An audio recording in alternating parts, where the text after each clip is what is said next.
Infinite Emptiness, Life Without Shape. The stories by Shri Rajiv Shantaram Thatte. Agony and Anguish. The brutal murder of a devout elder who recited the Maharudra millions of times.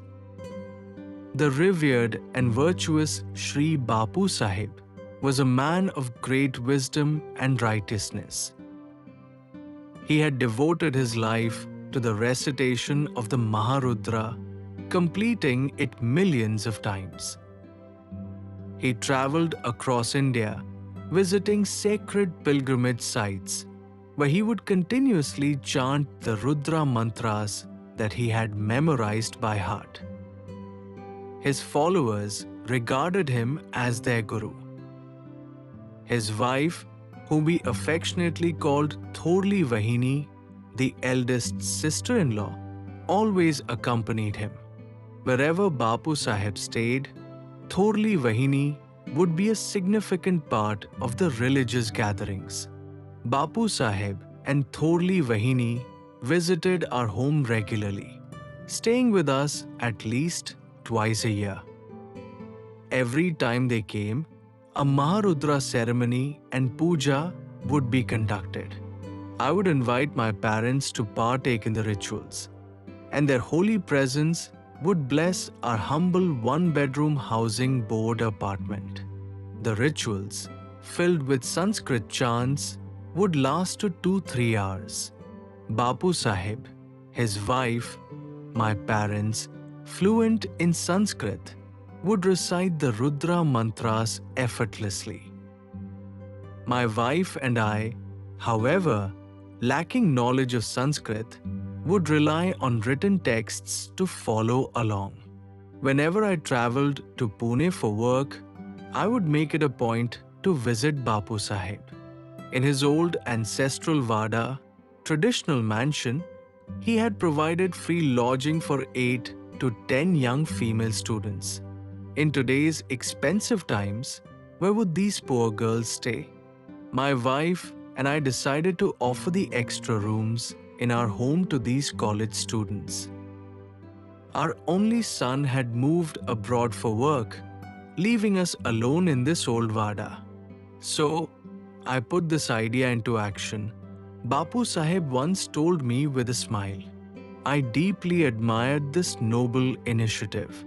I congratulated Bapu Sahib and Thorli Vahini on their generosity and appreciated their decision to use their extra space for charitable purposes. Several months passed, and I became preoccupied with my own work. One day, as I read the newspaper, a shocking headline caught my eye. Spiritual guru and devout Rudra worshipper Shri Bapu Sahib brutally murdered in Pune. His wife critically injured. I immediately boarded a train to Pune and rushed to his home. By the time I arrived, Thorli Vahini had succumbed to her injuries in the hospital. Her lifeless body had been brought back to the old Vada. Now, both Bapu Sahib and his devoted wife were to be cremated together in the Hindu crematorium. Trembling, I asked those present, who committed this heinous crime? I was told that Bapu Sahib's generosity had led to his tragic demise. One of the students he had sheltered had a lover who, in a drunken rage, stabbed Bapu Sahib and his wife to death. His anger? Bapu Sahib had prohibited late-night visits to the Vada, a rule that enraged the young man. Tears streamed down my face. A noble, spiritual, and pious couple who had recited the Rudra millions of times had met such a devastating end. I paid my last respects to both of them and silently walked toward the railway station.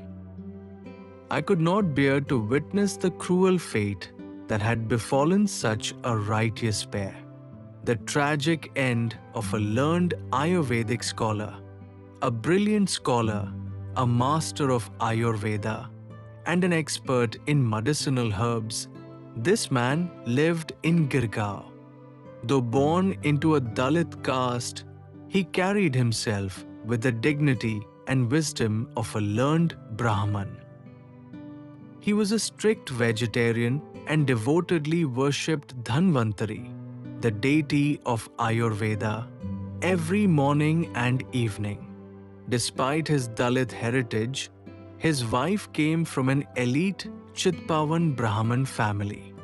The couple had long abandoned the boundaries of caste and religion. They introduced themselves as Ashwin Prajapati and Ashwini Prajapati. Their real names remained unknown to all. For several years, Ashwinji worked at the renowned Dhutapa Peshwa Ayurvedic Institution in Girgaon. At the age of 60, he retired and dedicated himself to social service. His daily routine was disciplined. He would arrive at his clinic by 9 a.m., treat patients until 2 p.m., return home for lunch and a short rest, and then return to work by 3 p.m. In the afternoon, he conducted free mentoring sessions for aspiring entrepreneurs, guiding them on Ayurveda-based business ventures. By this time, Ayurveda had gained widespread recognition. Ashwinji focused his research on Ayurvedic solutions for ailments that had no cure in allopathy. He believed that even in minute doses, Ayurvedic medicines could have profound effects. His research led to the development of numerous remedies for allergies, asthma, blood purification, obesity, and women's health issues. Instead of hoarding his knowledge, he freely shared it with young entrepreneurs, empowering them to build successful careers in Ayurveda. In his youth, Ashwinji had even spent a year in prison as part of Mahatma Gandhi's movement. Following Gandhian principles, he had taken a vow of celibacy. His wife, though initially conflicted, eventually accepted his unwavering devotion to Gandhi's ideology. She often pondered, Gandhi made so many take the vow of celibacy, yet he and Kasturba had 4 children. How did that happen? But she never voiced these doubts, choosing instead to support her husband's principles. Life carried on peacefully. Their dedication to hard work was finally bearing fruit, bringing them a sense of fulfillment. Then, one fateful morning, tragedy struck. Ashwinji and his wife set out for their usual morning walk. As they strolled through the dimly lit streets, a group of thieves surrounded them. The couple lived modestly, without any jewelry or valuables. "This old watch is all I have," Ashwinji told the thieves. "I give it to you willingly. Though it's 50 years old, no one will buy it from you." The thieves snatched the watch and searched their pockets, finding nothing. Enraged, one of them raised a sharp blade and struck Ashwinji on the head. He collapsed instantly. His wife cried for help, but no one came forward. Within moments, Ashwinji's soul departed. His wife, realizing she had lost the only person who had ever stood by her, held his hand and, in that very instant, took her last breath. Even in death, they remained together,